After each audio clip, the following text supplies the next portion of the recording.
Intro, blablabla. Arrête la trend Winter Arc, je t'explique pourquoi. Alors d'abord, c'est quoi le Winter Arc? Si tu vis dans l'hémisphère sud et que tu comprends pas pourquoi chaque été tu vois des gaulements sur TikTok faire des pompes sous la neige, laisse-moi t'expliquer. Le Winter Arc, c'est une période à l'approche de l'hiver où des personnes décident de commencer à se développer du fait des nuits plus longues et des baisses de température qui donnent un environnement plus propice à l'introspection et au travail sur soi. Donc en gros, c'est du dev perso mais en hiver. Et tu l'auras compris au titre de cette vidéo, ce que je pense du Winter Arc, c'est que je kiffe. On parle d'une période où t'es là pour t'améliorer, devenir meilleur chaque jour, être la meilleure version de toi-même pour exploser tous tes objectifs. C'est quand même pas de la merde. Pour moi, le Winter Arc, c'est toujours une période super productive. Par exemple, au lycée, pendant cette période, je me levais à 6h du mat pour courir 10 km, je faisais des séances de street, de muscu, j'allais me baigner dans la rivière dès le réveil, je faisais de la boxe taille, de l'escalade et même du canoë-kayak. Et parfois même durant la même journée. Tout ça en travaillant sur des business qui me rapportaient de l'argent, tout en travaillant sur les coûts pour obtenir une moyenne de plus de 15. Mais alors, c'est quoi le problème avec le Winter Arc? Bah le problème, c'est ça. C'est comment tous les réseaux ont transformé un concept qui était à la base génial en une trend nulle et vraiment cringe. Le Winter Arc c'est devenu une trend pour flatter l'ego des personnes en manque d'attention. C'est les mêmes personnes qui prennent la discipline alors que le reste de l'année ils branlaient rien. Tu parles d'une discipline. C'est les mêmes gens qui se vantent de travailler en silence alors qu'ils font 14 000 stories et TikTok de leur entraînement. Et c'est également ces gens qui pensent être productifs parce qu'ils ont fait une séance de sport durant leur journée. Alors qu'ils passent le reste de leur temps à regarder des TikTok sur le Winter Arc pour flatter leur ego. Donc évidemment, ce Winter Arc là, c'est de la merde. Et c'est vraiment pas en faisant ces choses là que tu vas pouvoir profiter de cette période pour t'améliorer. Je t'ai dit d'arrêter la trend Winter Arc, mais pas le concept en lui-même. Alors, je critique. J'étais un peu dans ce délire de Winter Arc, de motivation, de faire des stories, des vidéos de mes entraînements. Sauf que j'ai utilisé ça pour être vraiment productif. Parce que le problème, c'est pas vraiment la trend en elle-même. Je pense même que ce genre de trend apporte beaucoup plus de positif que de négatif. Non, le vrai problème, c'est comment les gens la perçoivent. Parce que pour moi, t'as deux manières de la percevoir. La première,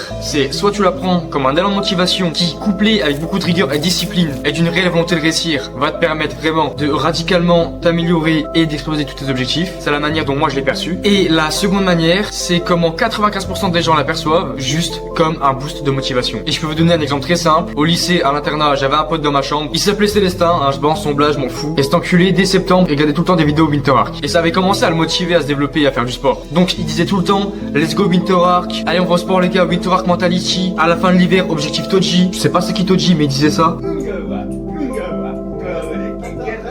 Tu sais, il disait ça pour la vanne, tu vois. Moi, ça me faisait plaisir parce qu'il se développait, il s'améliorait, c'était cool à voir. Sauf que le connaissant, j'ai eu peur que ça durerait pas. Et j'ai eu raison parce qu'il a arrêté au bout de 3 semaines. Pendant que je partais faire ma séance, lui, il était en train de dormir, cet enculé. Je me suis bien foutu de sa gueule. Mais Célestin, c'est pas un cas isolé. C'est, je pense, comment plus de 95% des gens perçoivent cette traîne. Et il est là le réel problème. Donc, si toi aussi, tu veux pas être comme cette merde de Célestin et réellement t'améliorer et devenir un monstre de productivité durant cette période, alors cette vidéo est faite pour toi parce que je vais te donner toutes mes techniques et conseils pour radicalement changer et revenir transformé à la fin de cette période. Premier conseil, supprime tes réseaux. Je le dis tout le temps, les réseaux, c'est de la merde. Et non, c'est pas parce que tu t'es rasé le crâne, mec, que tu vas exploser ton Winter Arc. Mais c'est pas le pire c'est que ça nique tout ton focus. Et plus généralement, par supprimer tes réseaux, je te parle de supprimer toutes tes sources de sursimulation. Donc réseau, mes téléphones aussi, jeux vidéo, séries, animés, télé, porno, tu dégages. Parce que tout ça, ça va niquer un truc très important qui est ton réseau de dopamine. Alors je t'explique pas ce que c'est de la dopamine, tu le sais déjà je pense, c'est l'hormone qui est sécrétée quand tu fais quelque chose de satisfaisant. Mais le problème c'est qu'à la base, cette hormone est censée être sécrétée au bout d'un effort fourni. Elle est pas censée être sécrétée toutes les 10 secondes parce que t'as ouvert ton tel, t'as reçu une notif, t'es en train de jouer à des jeux vidéo, t'es en train de te branler. Non, tout ça, ça explose ton réseau de dopamine. Ce qui fait que quand tu devras vraiment commencer à travailler pour obtenir une récompense, ce sera beaucoup plus dur. Parce que tu pourrais juste l'obtenir en te branlant. Si tu guéris tout ça et que t'as un bon réseau de dopamine, tu vas multiplier mais par 10 ta concentration, ton focus dans ton travail, ton énergie même. Et surtout, tu gagnes beaucoup de temps parce que tu passes pas à te branler. Donc, c'est primordial si tu veux être productif. Alors, comment faire? Personnellement, j'ai une méthode plutôt simple mais efficace qui est tout simplement de tout supprimer.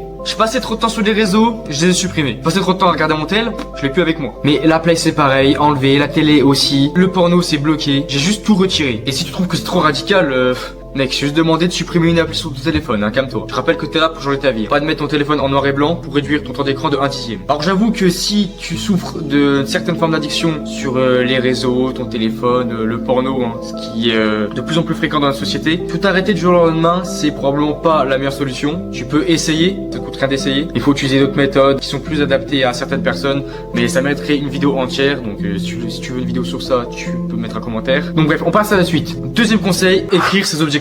Évidemment, si t'es là pour détruire ces objectifs, il faut d'abord avoir des objectifs. Je sais, je t'apprends des trucs de fou dans cette vidéo. Alors ce que tu vas faire dès maintenant, c'est que tu vas tout de suite me chercher de quoi écrire. Du papier, des post-it, un journal, du PQ, j'en ai rien à branler. T'as juste pas le droit à un support numérique. Parce que tu verras que si t'écris tes objectifs sur un support concret, ça te donnera beaucoup plus d'engagement dans le récit. Donc je vais le faire avec toi, j'ai mon petit agenda du lycée. Et ce que tu fais, c'est que tu vas écrire 3 objectifs que tu souhaites atteindre pour la fin de ton Winter Arc. 3 uniquement et pas un de plus. Parce que je veux pas que tu fasses une erreur que j'ai fait pendant beaucoup trop longtemps, qui est d'avoir trop d'objectifs. objectifs. Parce que t'as pas une période suffisamment longue pour travailler sur énormément de choses à la fois. Tu dois prioriser et focus ton énergie sur le plus important. Donc voilà, tu notes 3 objectifs maximum. Faut que tu aies au moins un objectif physique ou sportif en général. Donc évidemment, il faut que ce soit des objectifs moyen terme parce que tu dois pouvoir les atteindre à la fin de ton Winter Arc. Il faut qu'ils soient suffisamment ambitieux mais réalistes. Et plus important, que ce soit aussi concret et mesurable. Donc par exemple, j'ai noté 3 objectifs. J'ai notamment noté avoir 2000 abonnés sur cette chaîne YouTube pour février. Donc si tu veux m'aider, abonne-toi. J'ai aussi noté un autre objectif financier. Et en 3e objectif, j'ai noté de faire plus de 70 kilos. Donc mes objectifs, ils sont concrets et ils sont mesurables. 2000 abonnés, je les ai ou je les ai pas. Et en plus, je peux mesurer mon progrès pour l'atteindre de cet objectif. Et ils sont évidemment suffisamment ambitieux et réalistes pour que je puisse les atteindre, mais en bougeant le cul. Alors je rajoute que le mieux c'est de rajouter une deadline. Donc en gros, c'est juste une date limite à laquelle tu dois avoir atteint cet objectif. Sinon, t'es une merde. Parce que tu verras que quand tu te fixes seulement 2 mois pour atteindre un objectif, eh bien tu travailleras bien plus acharnement sur celui-ci plutôt que si tu te fixais une deadline de 10 mois. Donc là, comme c'est le Winter Arc, la deadline c'est juste aller à la fin de l'hiver, donc vers février-mars. Mais rajoute un jour précis si tu veux, comme ça, t'as vraiment une date en tête. Ok.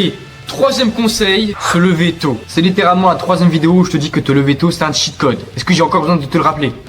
Oui, je vais le faire. Quand tu te lèves tôt, t'as beaucoup plus d'énergie pour le reste de ta journée et t'as un bien meilleur focus dans ton travail. Et je te dis pas de te lever tôt juste pour te lever tôt. Je pars du principe que t'es probablement à l'école ou que t'as un taf et que tu peux pas passer la majeure partie de ta journée à bosser sur tes objectifs. Et que si tu travailles dessus quand il est déjà 18h, tu auras beaucoup moins d'énergie et tu seras moins performant dans ton travail que si tu le faisais dès le matin. Donc c'est pour ça que si tu te lèves quelques heures avant, tu peux utiliser ce temps pour travailler et faire en 2 heures ce que tu aurais fait en 5. Donc évidemment, sur le long terme, c'est un énorme avantage. 4e conseil, faire quelque chose de difficile chaque jour. C'est ce qui va te permettre d'améliorer quelque chose de super important qui est ta discipline. Parce que quand ta motivation à vouloir s'améliorer sera estompée au bout d'un mois, qu'est-ce qui te restera? Juste ta discipline. Donc si tu veux pas être comme cette merde de Célestin, t'as pas le choix de la travailler. Et ça se travaille tout simplement en faisant des choses qu'on n'a pas envie de faire. David Goggins, do hard things every day. Donc je vais donner des exemples que tu peux appliquer pour l'améliorer. Alors premier exemple, te lever tôt. Oui, parce que te lever tôt, c'est une forme de discipline. Parce que c'est chiant, t'as pas envie de le faire. Moi ça me fait chier. Et voilà, si tu te lèves tôt déjà, t'augmentes ta discipline. Ensuite, ce que tu peux faire, c'est aller courir ou faire une activité physique intense dès le matin. Les exemples que je vais te citer, c'est mieux de les faire dès le réveil parce que c'est là où c'est le plus chiant et t'as envie de les faire. Et c'est justement pour ça que tu dois les faire à ce moment-là. Donc si tu vas courir, hein, tu fais 5 km ou même 10 km, non seulement ça augmente ta discipline, mais ça te donne énormément d'énergie pour le reste de ta journée. Et tu peux également prendre des douches froides ou des bains froids même dès ton réveil. Et si t'es comme moi et que t'es trop pauvre pour avoir une douche froide, et ben si t'as une rivière à proximité, tu peux te lever le matin et aller te baigner dedans pendant 5 minutes. Je te jure que après que t'aies fait ça, le reste de ta journée va te paraître plus simple. Et tu peux également te priver de confort, hein, t'essayes de baisser le chauffage chez toi, passer ton hiver en t-shirt, jeter ton lit, le mettre par terre. 5e conseil,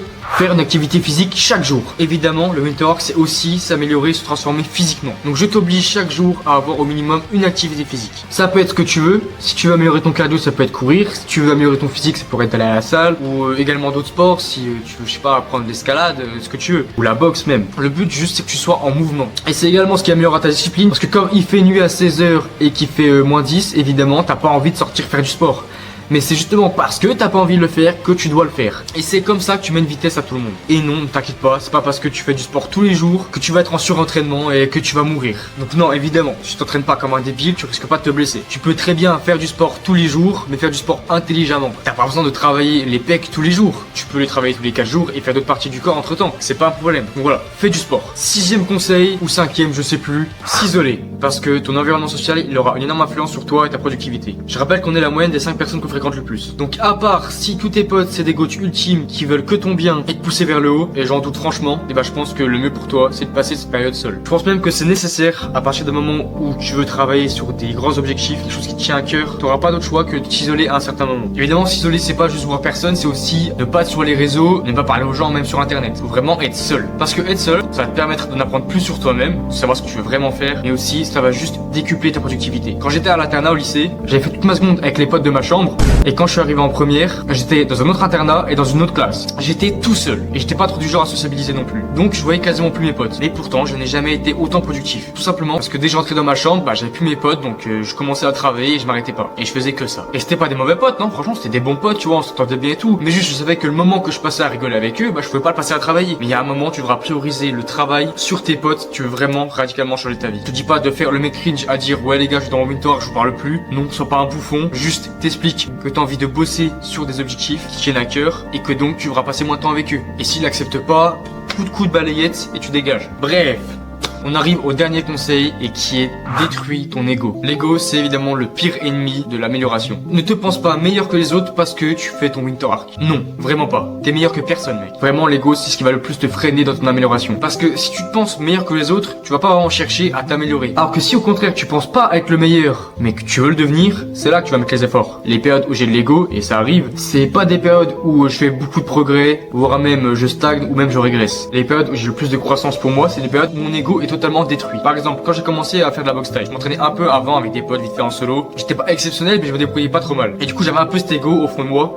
que je pense beaucoup de mecs ont, de se dire que voilà, je savais me battre. Mais ça, c'était avant que je me prenne 5 KO fois par mon coach. C'est à ce moment-là que je me suis dit que putain, je suis vraiment une merde. Dans le sens où mon niveau il est ici, mais le niveau que je veux avoir il est là. Donc c'est comme ça qu'en quelques mois j'ai pu décupler mon niveau en boxe, tout simplement parce que j'avais détruit mon ego. Et tu dois faire pareil, dans tous les aspects de ta vie. N'aie juste jamais d'ego. L'ego est ton pire ennemi. Donc c'est pour ça que le mieux c'est de travailler en silence. Essaie de pas de faire des stories, de te mettre trop en valeur, essaie de flatter ton ego, tu vois, de regarder des vidéos motivation qui te font croire que t'as été productif. Non.